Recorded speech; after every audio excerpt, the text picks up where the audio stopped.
এসে হাজির হয়ে গেল, বলল আমি বড় পাপি, এইটাই যদি অমকের বাড়ি হয় আর সেই ব্যক্তি যদি আপনার স্বামী হয়, এক নয় দুই নয়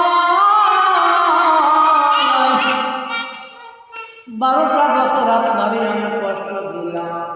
12টা বছর আপনার হক আমি নষ্ট করেছি, জানি না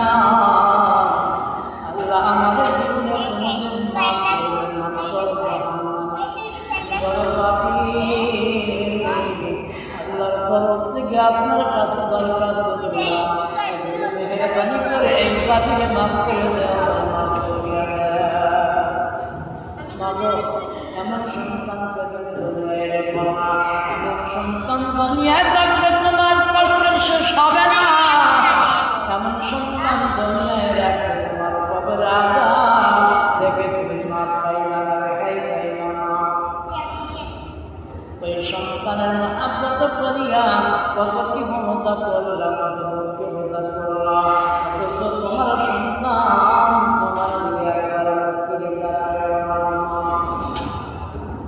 দুনিয়ার দিয়ে জীবনের গুনাহ কত স্মরণ করিয়া